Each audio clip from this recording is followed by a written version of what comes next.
Toda la actualidad, información y análisis en tiempo real sobre banca, empresas, finanzas personales, bolsa, gestoras y fondos de inversión en intereconomía.com. Con la opinión de los mejores expertos del mundo económico, empresarial y bursátil. Toda la programación en directo y con la posibilidad de escuchar en cualquier instante los mejores momentos de la emisora española líder en información económica. Sigue bien informado en intereconomía.com. Los domingos a las 10 de la noche tienes una cita con El Club de los Negocios Raros. Un magazine dedicado al mundo de los libros. Actualidad, entrevistas, literatura y poesía tienen cabida en este espacio cultural de Radio Intereconomía. Dirigido por Andrés Sánchez Magro. Todos los domingos a las 10 de la noche. Si eres emprendedor, profesional o empresario y quieres estar al día en los temas que afectan a tu empresa, Cultura Emprende es tu programa. De la mano de Alejandra Rompedrique, Víctor Delgado y Ángel Calvo Mañas, conocerás las experiencias de otros empresarios y estarás al día en marketing, formación, tecnología, fiscalidad, eventos y más. Los viernes de 6 a 7 de la tarde en Radio Intereconomía.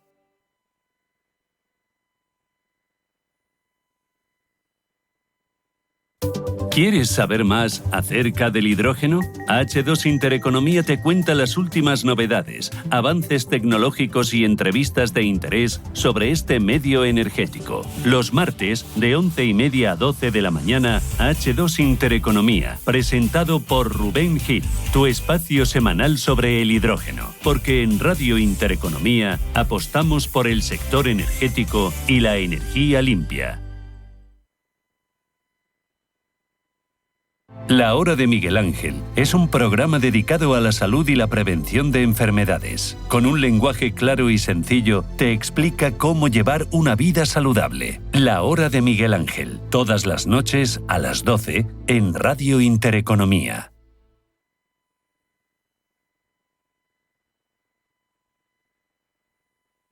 Te contamos lo que se decide cada semana en Bruselas, los retos de España, los retos de la Unión Europea, qué se decide y cómo nos afecta. Cada viernes en Capital Intereconomía, con Susana Criado.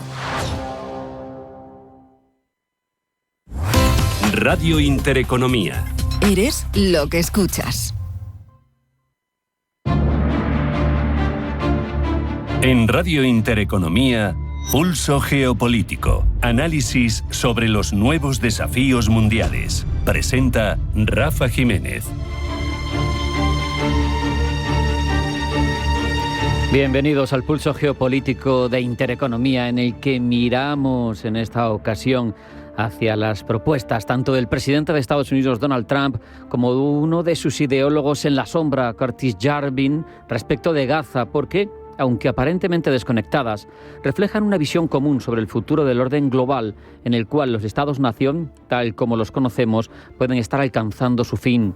En sus respectivas visiones, Gaza se presenta como un laboratorio para un experimento radical, la creación de un espacio donde los principios tradicionales de soberanía, de gobernanza, sean reemplazados por modelos más flexibles, orientados a la eficiencia económica y a la reconstrucción radical.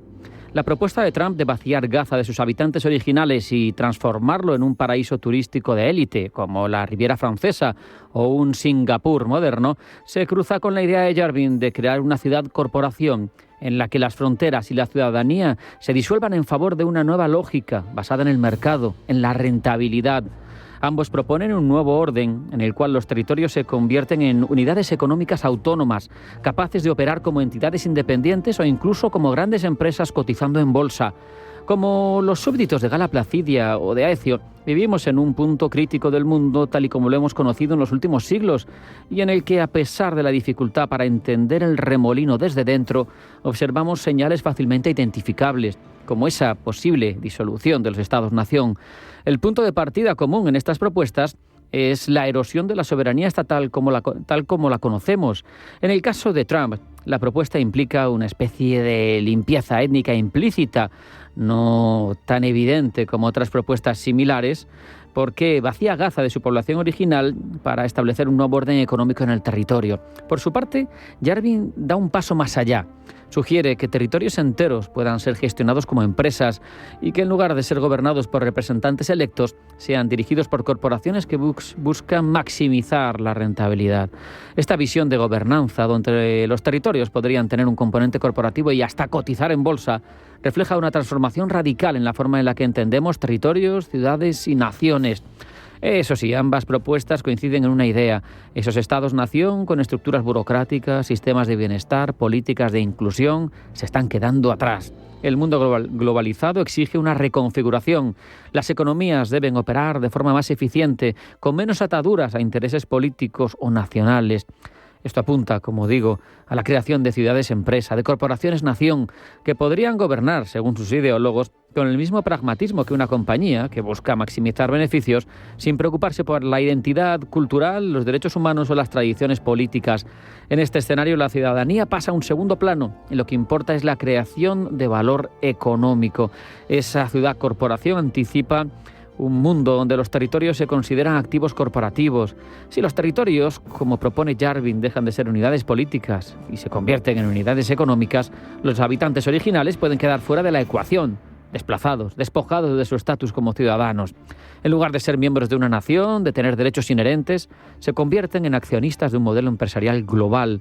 Esto es una de las formas más extremas de despojo de soberanía, la transferencia de la autoridad de un territorio a actores corporativos que no están obligados a rendir cuentas ante ningún proceso electoral, en el que se desactiva, de facto, la democracia moderna nacida en el siglo XVIII. Y esto plantea una pregunta fundamental: ¿qué ocurre con la ciudadanía y los derechos humanos en un mundo donde la pertenencia a un territorio no se define por nacionalidad, sino por el acceso al capital y a la propiedad? Si los territorios cotizan en bolsa, como sugiere Yarbin y algunos de los defensores del futuro corporativo, la idea de nación se disuelve. Los ciudadanos se convierten en inversionistas y su interés primordial no es el bienestar colectivo, es el retorno económico. Este fenómeno podría en última instancia significar la extinción de la noción de soberanía popular y el fortalecimiento de élites globales que controlen esos territorios corporaciones.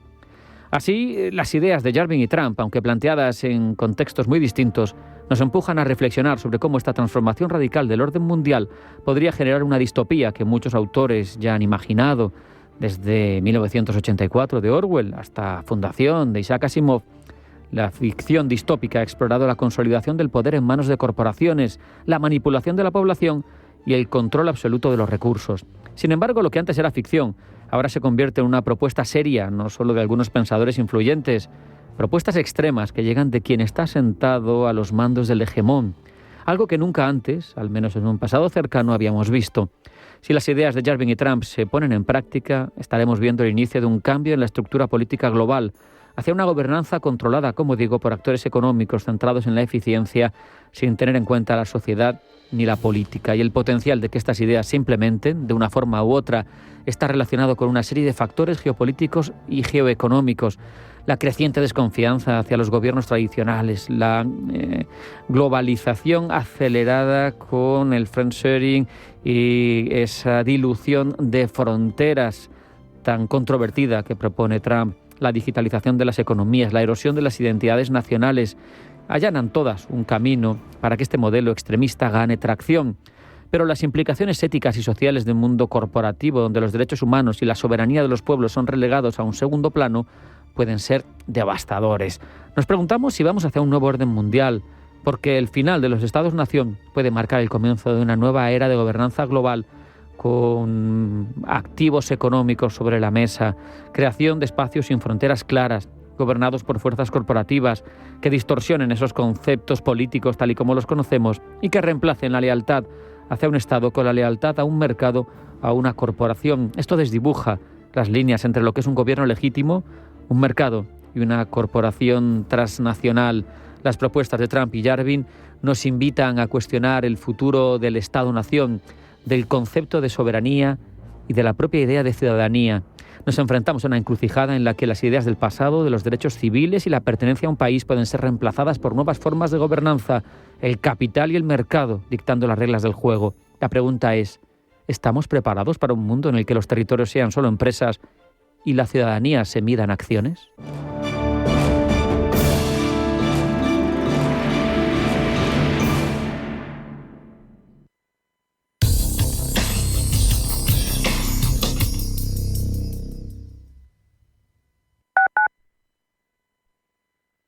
Atención inversor, únete al club de inversión de Grupos Eneas. Estamos especializados en la compra, reforma y venta de inmuebles y otros activos, ofreciendo rentabilidades muy atractivas. Coinvierte con nosotros. 91 639 0347. Grupos Eneas, tu aliado en la inversión. Alquilar con seguridad suena imposible, pero con Arrenta es totalmente arrentable. Protege tu alquiler al mejor precio con Arrenta. Correduría especialista líder. Si una persona sale de un punto A por un camino difícil y otra sale de un punto B por un camino más cómodo, ¿se encontrarán? Acompañamos a personas en situación vulnerable desde la infancia hasta el final de su vida. Porque nosotros no creemos en las coincidencias, creemos en las oportunidades. Fundación La Caixa. Solo es progreso si progresamos todos.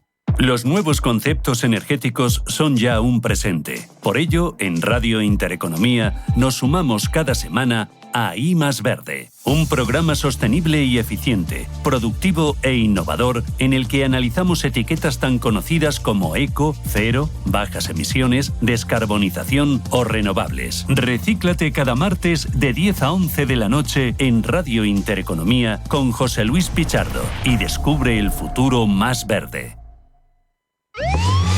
Los domingos, de 6 a 7 de la tarde, entra derrapando por las ondas de la radio el escuadrón más potente, cargado de la máxima actualidad social, explicada tal cual, como es, sin paños calientes, con rigor y afán de servicio público para todos, sin palos en las ruedas. Los domingos, de 6 a 7 de la tarde, en Radio Intereconomía.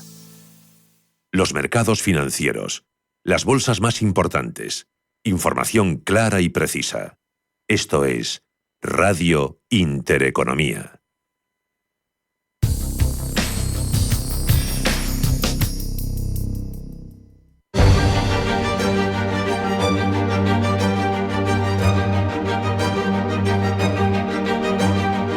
En Radio Intereconomía, Pulso Geopolítico.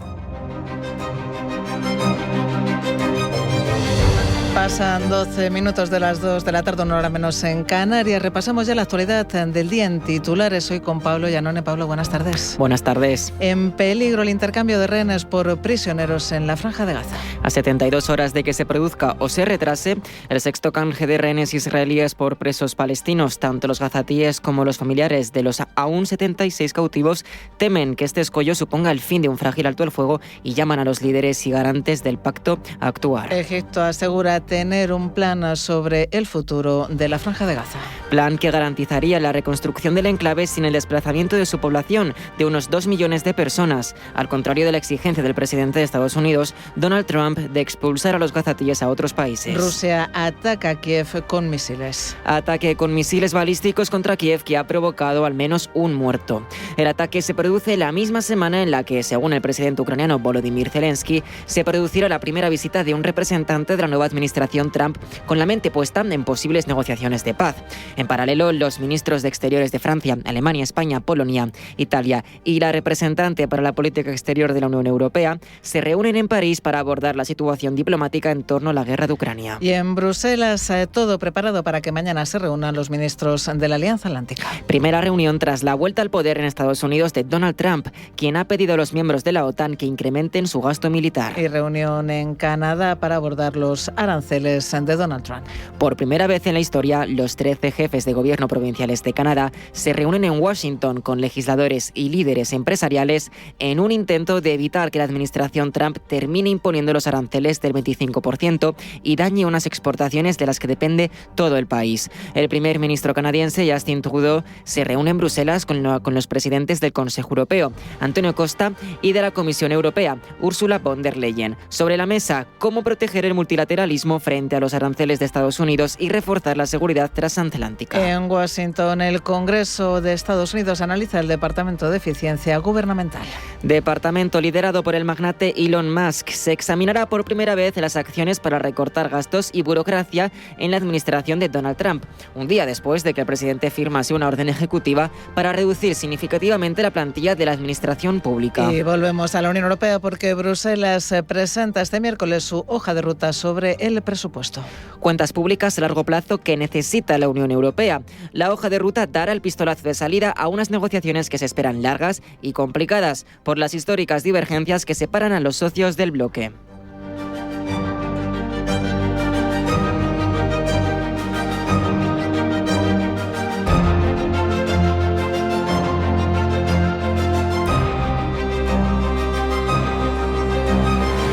En Radio Intereconomía, Pulso Geopolítico. Momento ya de ahondar en la actualidad internacional de la jornada. Egipto se acaba de convertir en el primer país árabe que propone una alternativa al plan de Trump de vaciar Gaza. Los detalles serán compartidos por Abdel Fattah al-Sisi en la cumbre extraordinaria que el Cairo ha convocado para el 27 de febrero, a la que acudirán los 22 miembros de la Liga Árabe que rechazan categóricamente las intenciones de Trump. Pablo. Este anuncio llega después de que el presidente republicano tuviese el primer encuentro con un líder árabe, el rey de Jordania Abdullah II.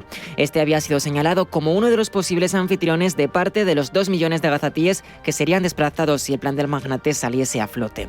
El rey jordano no quiso opinar sobre el plan, a pesar de ser respetado por él en varias ocasiones, posiblemente temeroso de que Trump hiciese valer su amenaza de cortar las ayudas humanitarias a Jordania de casi 1.500 millones de dólares. Abdullah se apoyó en que sería mejor esperar a conocer la postura de Egipto y los demás países árabes. El presidente está esperando que Egipto venga a presentar su plan. Como dije, estaremos en Arabia Saudí para discutir cómo podemos trabajar con el presidente y con los Estados Unidos. Así que creo que esperemos hasta que los egipcios puedan venir y presentárselo al presidente y mejor no adelantarnos.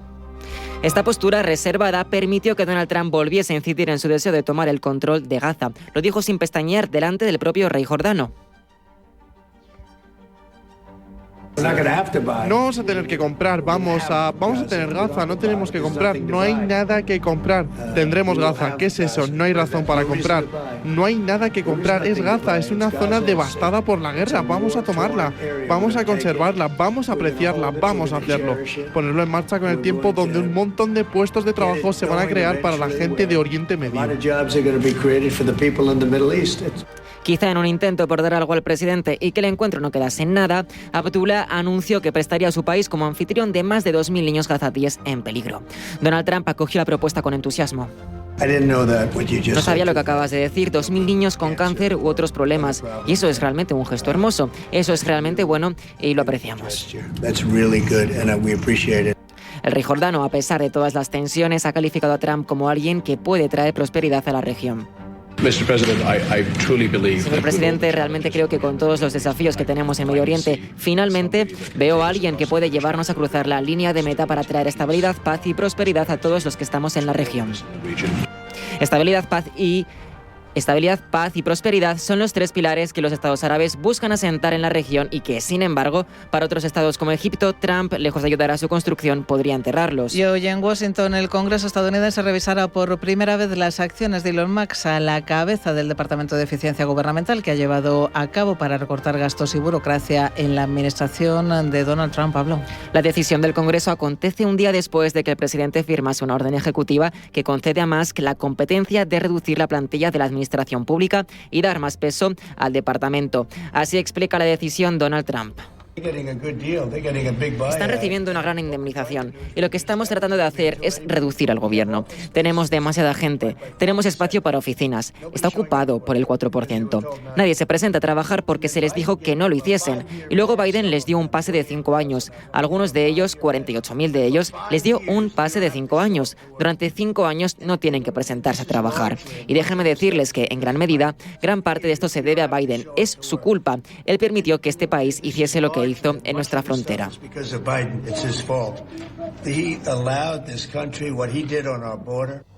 De igual modo, ante la posibilidad de necesitar el apoyo del Congreso para sacar a flote los recortes de Musk, Donald Trump se muestra confiado. Estamos encontrando un fraude y un abuso tremendos. Si necesito el voto del Congreso para encontrar fraude y abuso, me parece bien. Creo que obtendremos el voto. Entre tanto, tras obtener la orden que amplía sus competencias, Musk ha sido espetado en el despacho Oval por la posibilidad de estar tomando control de manera hostil del poder. Así se ha defendido. La gente votó a favor de una reforma importante del gobierno. No debería haber ninguna duda al respecto. Eso fue durante la campaña. El presidente habló de eso en cada mitin. La gente votó por una reforma importante del gobierno y eso es lo que la gente va a recibir. De igual modo, el empresario de Tesla ha postulado que están actuando con total transparencia. En realidad estamos tratando de ser lo más transparentes posible. De hecho, publicamos nuestras acciones en el perfil de Doge en X y en el sitio web de Doge. Donald Trump avaló las palabras de Musk enalteciendo su perfil como líder al cargo del Doge. Es un gran hombre de negocios, es un hombre exitoso, por eso queremos que haga esto, no queremos que un tipo fracasado haga esto. Sin embargo, la faceta empresarial que una más con Trump es la misma que los puede separar. Así se vio cuando la semana pasada, ante la posible imposición de medidas proteccionistas a Canadá, Ontario respondió como represalia con la cancelación del contrato con Starlink, al calificar a los socios del gobierno de Trump responsables de la destrucción de su economía mediante los aranceles del 25%. Pues precisamente de aranceles va a hablar este miércoles el primer ministro canadiense Justin Trudeau con los líderes europeos. Último viaje de Trudeau como jefe del gobierno canadiense antes de abandonar el cargo. Busca aliados para contener al líder estadounidense Donald Trump, que ha iniciado una disputa comercial con su país vecino y que ha expresado su interés en que Estados Unidos se anexione Canadá. Paloma Arnaldos. Viaje de Trudeau para fortalecer la cooperación transatlántica en un momento en el que su país está amenazado por Trump con aranceles del 25% que provocarían la destrucción de miles de empleos e incluso con la anexión a Estados Unidos, algo que rechaza la población canadiense. En general no nos sentimos muy bien con Trump. Tenemos una gran relación con nuestros vecinos del sur la mayor parte del tiempo y no tenemos problemas con los estadounidenses en sí, pero tenemos grandes problemas con los aranceles con los que Trump nos amenaza y tenemos la sensación de que se van a aplicar en algún momento, aunque tenemos suerte y lo evitaron en el último momento, justo anoche, para darnos un aplazamiento de 30 días. Sabemos lo que se avecina. Parece un juego mental de Trump.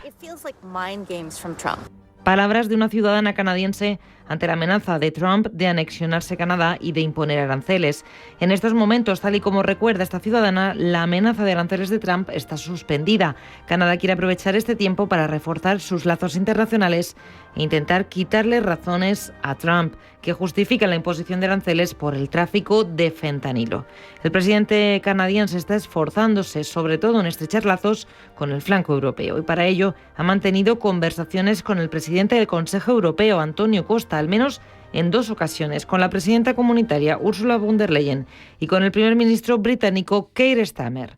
Hoy, de nuevo, Justin Trudeau reforzará el mensaje de que la colaboración transatlántica en defensa y seguridad, en innovación y energía, en negocios y comercio es esencial para el éxito de Canadá. Los líderes europeos tienen también un especial interés en dialogar con Trudeau, ya que en Bruselas se está siguiendo con atención la evolución de la disputa entre Canadá y Estados Unidos para aprender cómo manejar la situación en esta segunda legislatura de Donald Trump. Y Estados Unidos no enviará tropas a Ucrania.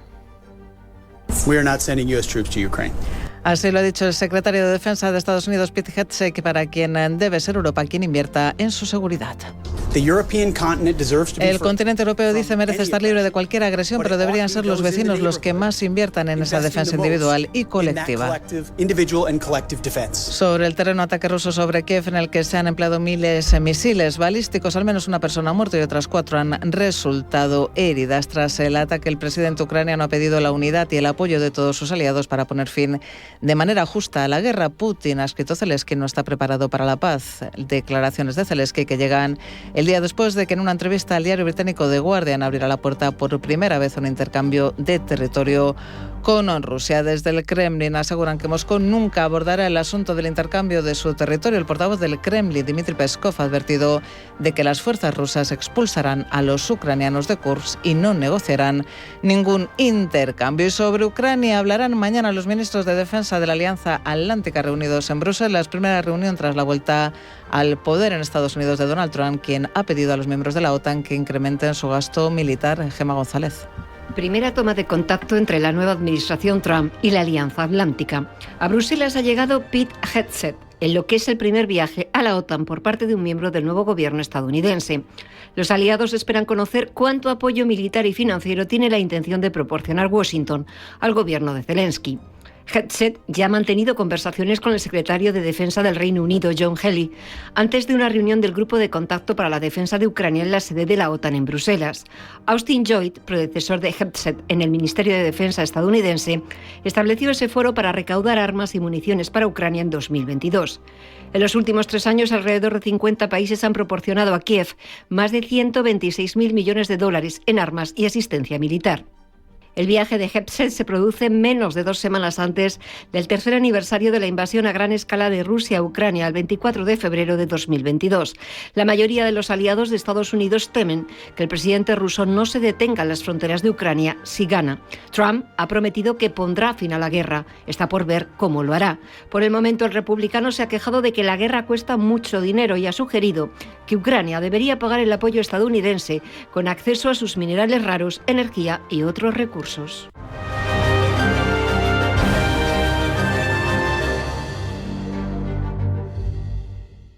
En Finaccess Value queremos ayudarte a conseguir tus objetivos financieros. Finaccess Value, gestión de patrimonios centrados en la prudencia y la gestión del riesgo. Un enfoque global y más de 20 años del grupo Finaccess nos avalan. Más información en finaccessvalue.es y en el 91 737 4114. Finaccess Value, agencia de valores, figura inscrita en CNMV con el número 301. Antes de que amanezca te acompaña, escucha y ameniza las mañanas en Radio Intereconomía. Antes de que amanezca, con Guillermo Sancho Muela, de martes a viernes de 6 a 7 de la mañana en Radio Intereconomía. ¿Sabías que las empresas con mayor diversidad suelen tener mejores resultados financieros? La estrategia Global Diversity Engagement de Nordea invierte en compañías líderes en diversidad y colabora con las que van por el mismo camino, porque la diversidad importa también en lo financiero. Descubre más en nordea.es. La Hora de Miguel Ángel es un programa dedicado a la salud y la prevención de enfermedades. Con un lenguaje claro y sencillo, te explica cómo llevar una vida saludable. La Hora de Miguel Ángel, todas las noches a las 12 en Radio Intereconomía. Sabemos que el mundo ha basculado por muy variadas razones hacia el eje Asia-Pacífico y ahí tenemos varios actores que son verdaderamente relevantes. Los que primero saltan a nuestra mente son China e India, seguramente, pero hay un país fronterizo con ellos, Pakistán, de 240 millones de habitantes, fronterizo también con Afganistán, con Irán, de casi 900.000 kilómetros cuadrados, potencia nuclear, y nos interesa saber, conocer cuáles son sus prioridades en materia geopolítica, cómo podemos entender mejor su realidad, que condiciona a su vez esas prioridades. Todo condiciona el enfoque de un país y todo interesa ser conocido cuando tenemos precisamente ganas de saber cómo está el panorama geopolítico internacional. Es por eso que hablamos los próximos minutos con Ana Ballesteros, investigadora del Real Instituto Elcano, doctora en estudios árabes e islámicos por la Autónoma de Madrid. Ana, bienvenida, buenas tardes. Hola, gracias. Buenas tardes. Por contextualizar un poco, por situar, te preguntaría, ¿cuál es la principal preocupación geopolítica de Pakistán, en tu opinión? La principal preocupación de Pakistán tiene mucho que ver con la pérdida en estos momentos de relevancia, ¿no? en su región y sobre todo con el interés creciente que India está despertando en Estados Unidos y en el resto de países en el mundo. Precisamente ese es uno de sus temores, ¿no? Porque Pakistán, como un estado revisionista, no acepta las fronteras de la partición de India y sigue obsesionado con este país, especialmente con la reclamación del territorio de Cachemira. ¿Sería quizá Ana, en tu opinión, un gran problema que lastra que sea más pragmático este país, que deje atrás ese pasado complicado, ese problema con Cachemira tan enquistado? Es complejo porque Pakistán es un estado muy ideológico que tampoco quiere decir que no sea capaz de tomar decisiones en torno a los intereses, ¿no? Que no sea pragmático en muchas ocasiones. Pero el problema es que esta ideología, esta oposición casi civilizacional hacia India está muy enraizada en su identidad nacional. Y el discurso, el relato que existe sobre el por qué Pakistán existe, ¿no? De hecho, cómo nació el país. Esta oposición a India es casi connatural, es casi propia, de forma que si Pakistán de alguna forma girara y decidiera dejar de oponerse a India y de alguna forma cooperar con ella, puesto que en lo comercial ganarían muchísimo, y como territorio que podría facilitar el acceso de India a Asia Central y a los recursos energéticos de esta región, por poner un ejemplo, Pakistán se beneficiaría, pero es esta ideología precisamente lo que impide que deje de oponerse a India y que prefiera incluso lastrar su propia economía e intereses geopolíticos solo por dañar, ¿no? A India en el escenario global. Sabemos que entre sus poderosos vecinos, con el que mejor se lleva es con China. Pero claro, tiene también una deuda muy importante con Pekín, lo cual complica las cosas, pero forma parte importante de ese One Belt, One Road, ¿no? Esa capacidad de que la costa pakistaní del Índico sirva para acceder a materias primas, para que China también acceda a recursos que van por el Golfo de Malaca y por toda esa zona. Pero también da la sensación, Ana, de que las potencias anglosajonas han intentado dinamitar todo esto de alguna manera, ¿no? Y parece claro que por un lado perjudicarían a China si esto no tiene éxito, pero por otro también facilitarían la predominancia de India en la zona, que a su vez es un aliado fundamental para Washington. Todo está muy hilado, ¿no? Sí, al final, Pakistán es en parte responsable, ¿no? Del hecho de que Estados Unidos se haya alejado de alguna forma por este apoyo de décadas que ha mantenido hacia ciertas insurgentes o ciertos grupos insurgentes como estrategia para minar no solo la capacidad de India, sino también un poco para que sus intereses en Afganistán prevalecieran, ¿no? En la actualidad estamos viendo cómo la mala relación con los talibán demuestran que esta estrategia no ha funcionado a largo plazo. Además, claro, este aislamiento que está teniendo en la actualidad le deja solo a China como aliado, no de tratado, pero sí como un aliado que es el único que está dispuesto, a invertir en el país y mantenerse a su lado. Pero China también es un estado muy pragmático, con lo que, el corredor económico China-Pakistán está en funcionamiento, pero está teniendo problemas de seguridad, porque Pakistán, desde que los talibanes han regresado al gobierno de Kabul, está aumentando. Y de hecho, en un 50 y algo %, ¿no? La inseguridad, los ataques contra ingenieros chinos, los ataques contra militares y fuerzas de seguridad de Pakistán. Por lo que en este momento es un momento bastante complicado para el país, e incluso China se está viendo de alguna forma, es probable no que cambie de estrategia, dado que este corredor sigue siendo muy importante para la iniciativa de la hoja de la ruta, pero, por ejemplo, China ya trata directamente con los talibanes. China tiene la capacidad de no necesitar ya a Pakistán como interlocutor, algo que para lo que sí que era útil en el pasado. La Organización para la Cooperación o la Organización de Cooperación de Shanghái, yo creo que bastante subestimada en Occidente, en mi opinión. ¿Qué supone y qué supone para un país como Pakistán pertenecer a ella? A Pakistán le hacen falta este tipo de organizaciones, y su pertenencia de alguna forma le relaciona con países que de otra manera no tendría, ¿no? Este tipo de contactos. Sí que es cierto que la organización está también India, entonces el problema puede ser que cuando Pakistán, si no es pragmático y si no es capaz de llegar a acuerdos, y si deja de un lado su oposición a India, podría ser más que relevante, ¿no? Su pertenencia a esta organización, y estoy totalmente de acuerdo.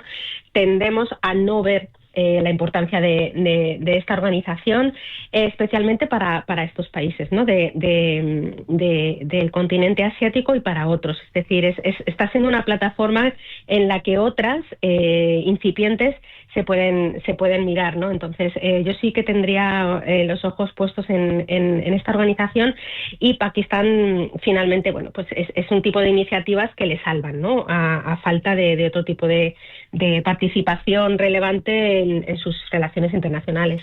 Si intentamos entender cómo se relaciona fuera a partir de entender su política, cuando uno atisba un poco dentro, lo que ve es algo bastante peculiar, ¿no? Porque tiene un islamismo que siempre suele ser lo que más preocupa a Europa, pero que no tiene tampoco un protagonismo como en otros países del entorno.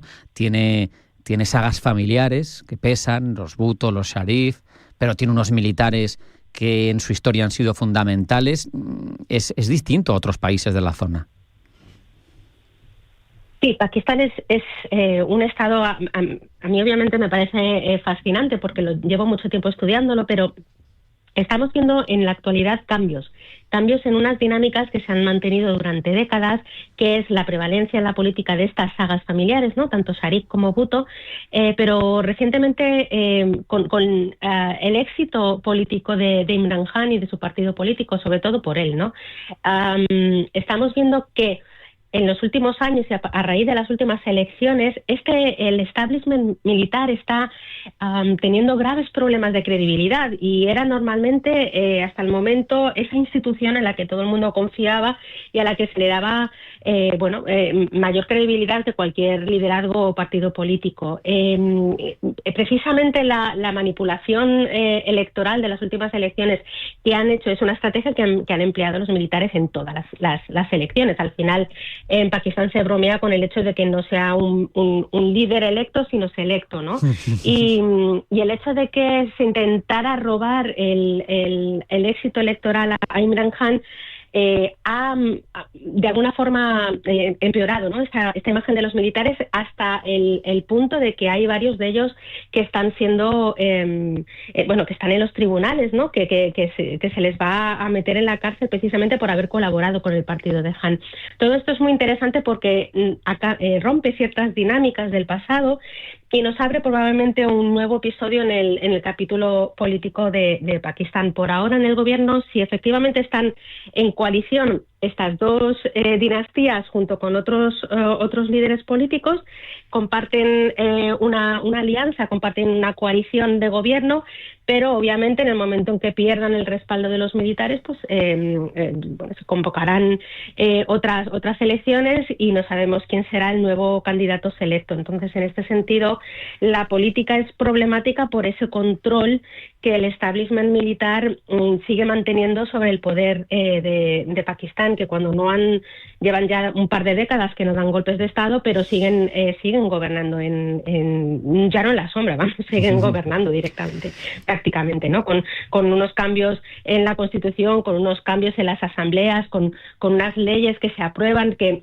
son además los políticos los mismos que están minando la credibilidad de sus partidos y de las instituciones democráticas. Pero, Ana, ¿hasta qué punto no sería preocupante que desaparecieran esos militares con todos sus defectos, pero que han mantenido durante décadas una cierta, sobre todo desde que tienen la capacidad nuclear, ¿no? Porque a mí me da la sensación, una cierta estabilidad, quería decir, porque me da la sensación de que es el país, la potencia nuclear menos fiable, si quitamos Corea del Norte, que es muy peculiar, es la potencia nuclear menos fiable en tanto en cuanto dices, si esto evoluciona hacia la inestabilidad, puede acabar, no sé, un grupo islamista con poder nuclear, no lo sé. ¿Cómo se analiza eso cuando uno estudia el país?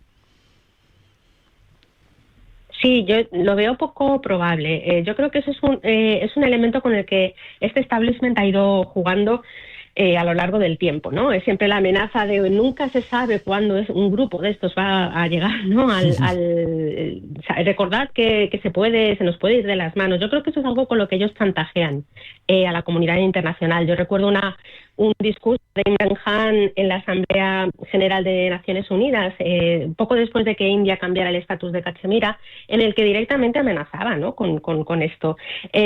Pakistán juega, porque obviamente si no fuera por que tiene armas nucleares, sería desgraciadamente bastante irrelevante, ¿no? Pakistán de esta ideología surge parte de su ruina, ¿no? Le salva este hecho precisamente de que tenga armas nucleares, pero claro, con las armas nucleares no consigue tener una economía saneada, que es uno de sus principales problemas y que es en lo que se preocupa la mayoría de la población pakistaní. Ellos no están tanto pendientes de otras cosas como del hecho de que no tienen una energía constante y que sus negocios se arruinan y que no tienen acceso a sanidad, no tienen acceso a la educación. Esto es lo que les preocupa a los pakistaníes. El tema del islamismo ha sido instrumentalizado por estos elementos que han necesitado de esa amenaza para intentar conseguir a otros países, pues ya sea acuerdos, ya sea cualquier otro tipo de intereses que hayan tenido. No, de hecho, históricamente Pakistán abogaba por un concepto de moderación o de ilustración moderada, ¿no?, dentro del mundo musulmán, lejos de las radicalizaciones. Pero tampoco podemos olvidar que herencia de la escuadra y el Cartabón occidental, ¿no?, y lo que pasó en toda Asia, pues tenemos, por ejemplo, etnias como los pastunes que están divididos completamente y que generan también conflictos. Por terminar con un apunte distinto, y ya hablaremos más de toda esa zona, si te parece, en otra ocasión, porque es apasionante, pero he escuchado que hay quien propondría un Pastunistán, ¿no? O sea, una unión de los pastunes que pudiera servir un poco de bisagra, ¿no?, entre Afganistán y Pakistán. ¿Tú cómo lo ves? Lo veo muy difícil. Es algo que Pakistán no va a consentir, ¿no? Que de hecho han vallado la frontera con Afganistán. Es un problema desde la misma creación del Estado, ¿no? En el 47 el gobierno afgano no reconoció el Estado de Pakistán precisamente porque no reconocían la línea esta que se había trazado en épocas del Imperio Británico, ¿no?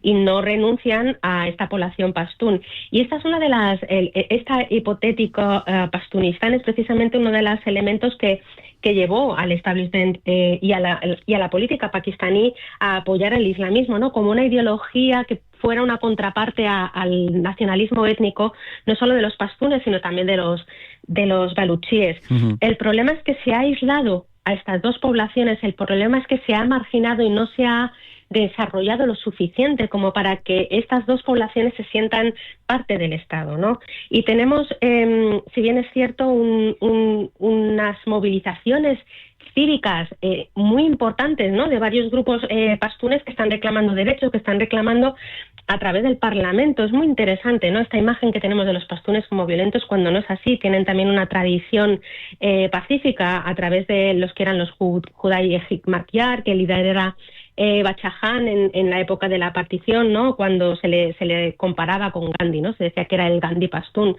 Y esta tradición pacífica no entra muchas veces en los discursos cuando hablamos de los pastunes, pero en estos momentos sí que forman parte de la política, forman parte del Parlamento pakistaní y están luchando precisamente por los derechos humanos, por los derechos civiles y por el desarrollo de sus regiones. Y se les está de alguna forma tildando de terroristas, no por ser pastunes. Entonces todo este tipo de estereotipos, de incluso racismos que hay dentro del Estado de Pakistán no ayudan tampoco a integrar estas regiones. Y claro, el atractivo de un Pastunistán, el atractivo de una unión puede convencer a algunos, pero en general estos grupos son leales al Estado de Pakistán, y lo que tienen que hacer tanto el gobierno de Kabul como el de Islamabad es ponerse de acuerdo en qué tipo de filtraciones o qué tipo de frontera quieren tener. Claro, los talibanes están un poco hartos del establishment pakistaní, de que un poco les digan, les ordenen lo que tienen que hacer, y también es la naturaleza propia de este grupo lo que impide que haya de alguna forma entendimientos. Pero sí, es como has dicho, es un tema bastante complejo, pero al igual que complejo, apasionante, sí, sin duda. Así da gusto aprender. Ana Ballesteros, investigadora del Real Instituto Elcano, ha sido un placer hablar contigo. Muchas gracias, un abrazo, hasta la próxima. Lo mismo digo, muchas gracias, sí.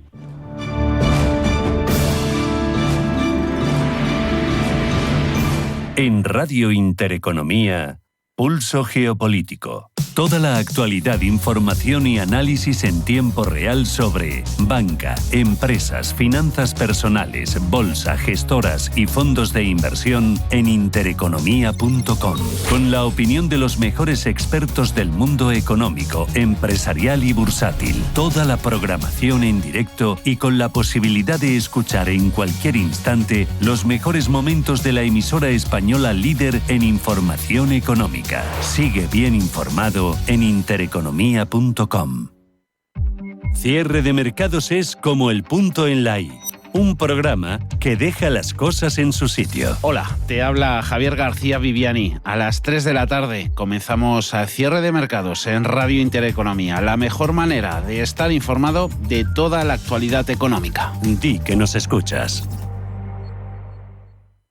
Geopolítica, mercados, bancos centrales. Los temas más candentes que impactan en la economía mundial están en Visión Global.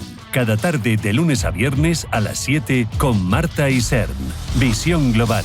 Marcamos la diferencia. Radio Intereconomía.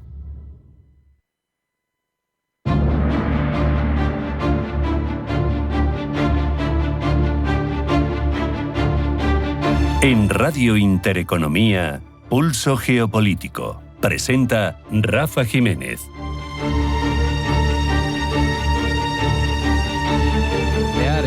De los arsenales, en un momento en el que los cambios de doctrina de uso por parte de quien tiene el mayor de ellos en el mundo, de Rusia, nos parece que merece una reflexión, además en un mundo especialmente convulso, en el que la hegemonía está discutiéndose, se está evolucionando de un mundo monopolar hacia otro multipolar. ¿Qué va a pasar con estas verdaderas amenazas?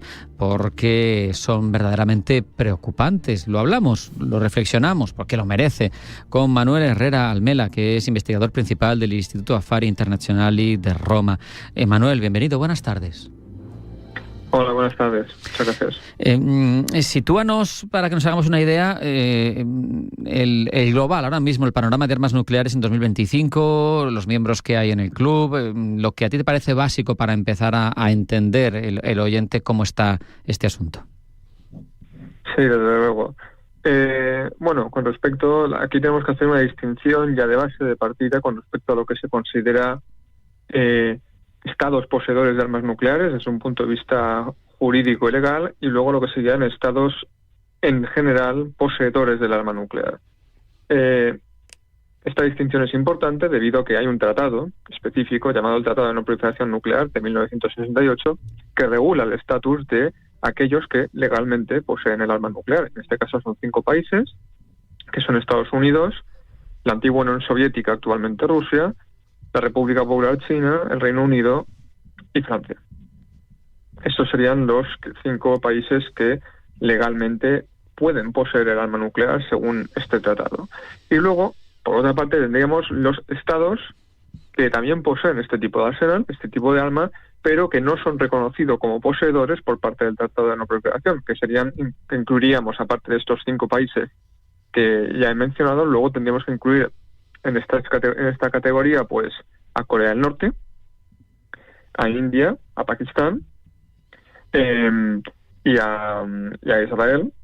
Antiguamente estaba Sudáfrica, pero Sudáfrica ya eliminó su arsenal nuclear y se incorporó al Tratado de No Proliferación como Estado no poseedor de armas nucleares. Esto sería el panorama general que tendríamos de los países que poseen el arsenal actualmente. Sabemos que Rusia ha cambiado su doctrina de uso de las armas nucleares, dice que la destrucción mutua asegurada, que era esa reflexión a la que se había llegado por los estragos que generaría unos ataques mutuos con este tipo de armamento, no funciona, que ya no disuade, que se ha llegado a un punto muerto, a unas tablas, si habláramos de ajedrez, y que por eso contempla el uso de armas nucleares tácticas en escenario de guerra, de forma más concreta, más con bisturí, dijéramos.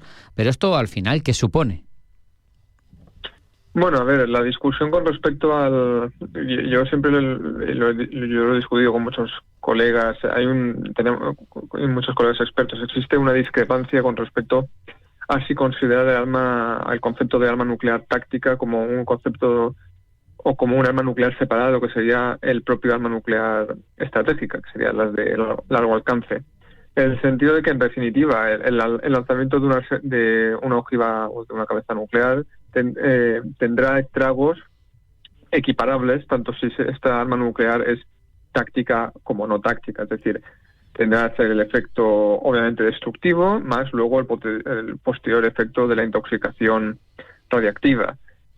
Por lo tanto, es muchas veces un debate, a nuestro modo de ver, bastante artificial con esta separación, aunque es verdad que no existe un consenso al respecto.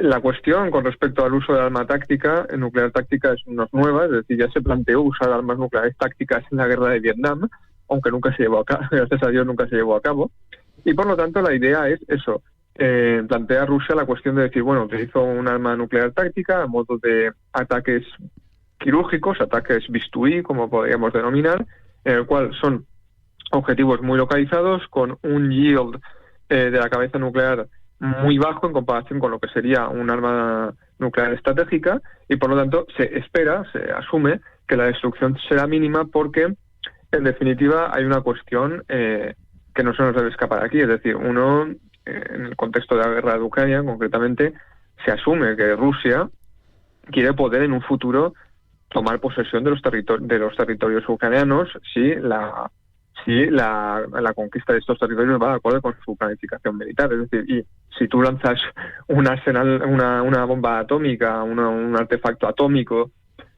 con un yield demasiado alto, sobre todo en un lanzamiento que sería tierra-tierra en este caso, con la posterior contaminación del territorio, obviamente no podrías acceder a ese territorio en los próximos mínimos 70 años.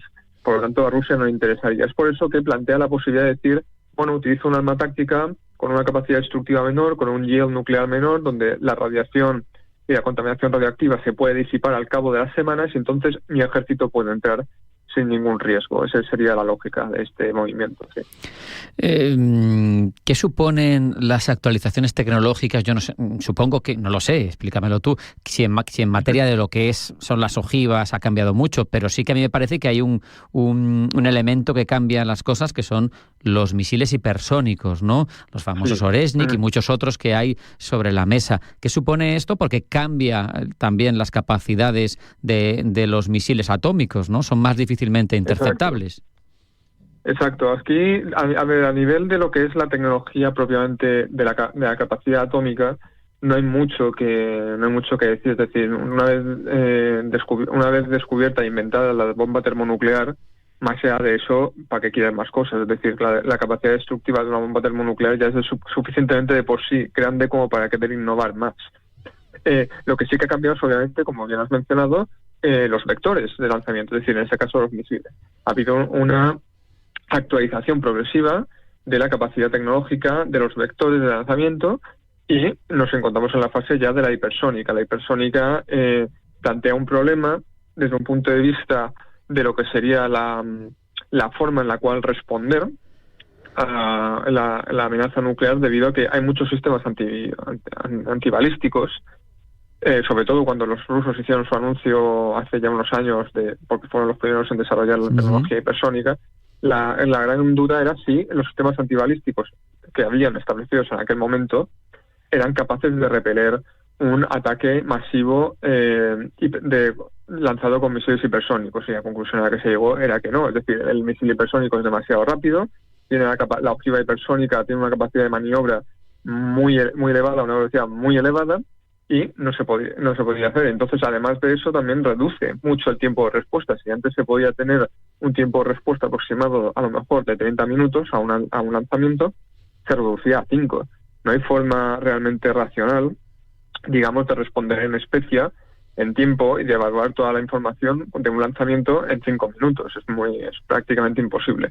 Eso lo que hace es que reduce lo que se denomina el threshold de un lanzamiento accidental, es decir, porque tú puedes confundir un lanzamiento hipersónico, o sea, puedes confundir cualquier otra cuestión con un lanzamiento hipersónico. Por lo tanto, en base a que tu tiempo de respuesta es limitado y en base a que no tienes una capacidad antibalística suficientemente desarrollada, lanzar inmediatamente un ataque en represalia, sin certificar eso. Eso es uno de los principales problemas a los que nos enfrentamos ahora con respecto a la regulación de las tecnologías de misiles. Pero otra cuestión que me gustaría comentar es también, más allá de la cuestión de los vectores, es también lo que está siendo la incorporación de la inteligencia artificial en el mando y control nuclear. Es decir, cada vez más se está planteando, aunque aún no se ha llevado a cabo, al menos desde un punto de vista de la información que yo tengo a mi disposición, no se ha llevado a cabo la incorporación de procesos de IGA, de inteligencia artificial generativa dentro del mando y el control nuclear. Esto, de momento, hay una especie de consenso entre las grandes potencias nucleares, principalmente Estados Unidos y China, de que no se incorpore y de simplemente limitar la cuestión a procedimientos o mecanismos de automatización y de análisis de datos. Pero obviamente es un debate que está muy en boga, está muy en actualidad en estos temas y claro, tenemos que hacer un seguimiento con respecto a cómo esas tecnologías se van a incorporar en el mando y control nuclear, en base sobre todo a ver si los operadores nucleares, los que tienen que tomar la decisión de si se tiene que lanzar o no un ataque de respuesta, por ejemplo, tienen toda la información y en su poder, y si esa información no está sesgada por la IA de turno. Por lo tanto, aquí hay muchas cuestiones a tomar en consideración en un futuro próximo. Manuel, ¿tienen sentido o siguen siendo relevantes los tratados de control de armas nucleares con el escenario actual, como tú decías, con 5 naciones oficiales, con otras no oficiales, con sanciones a algunos como Corea del Norte, con Irán intentando tener la bomba nuclear? ¿Siguen teniendo algún papel realmente relevante? Sí, bueno, aquí la cuestión hay que diferenciar entre lo que yo considero que podría ser lo deseable y lo que realmente, ante lo que realmente nos estamos enfrentando. A ver, desde un punto de vista de cómo se ha desarrollado la no proliferación y el control de armamentos a lo largo de las décadas,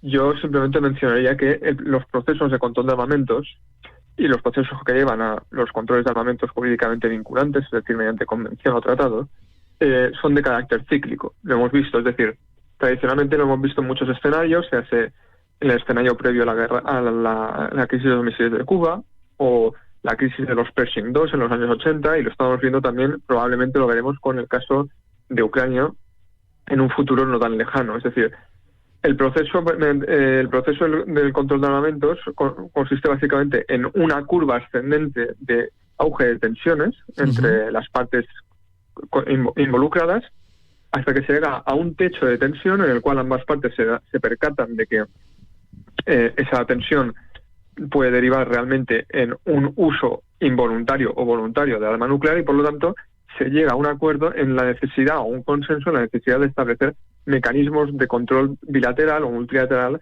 de ese armamento.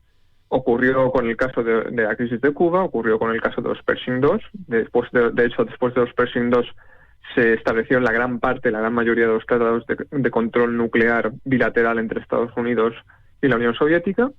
Y yo, sinceramente, creo que ocurrirá lo mismo en Ucrania una vez que la situación se estabilice en un escenario ya de tregua o donde las armas ya no están, donde al menos se alcanza un alto al fuego entre las partes, y donde se planteará de nuevo, sobre todo yo creo que por parte de Rusia, en la necesidad de establecer algo, o primero de mantener el nuevo START o incluso de renegociar un nuevo START, y de establecer otros mecanismos de control y de transparencia entre el arsenal de la OTAN y de la Federación Rusa.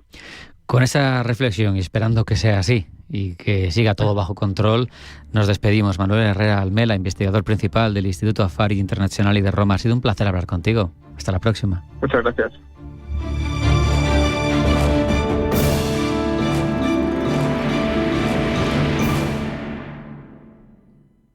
Hola, soy Susana Criado y presento Capital Intereconomía en Radio Intereconomía. Porque la información económica solo tiene un camino, el del rigor y la seriedad. Di que nos escuchas. Desde las 7 de la mañana en Radio Intereconomía.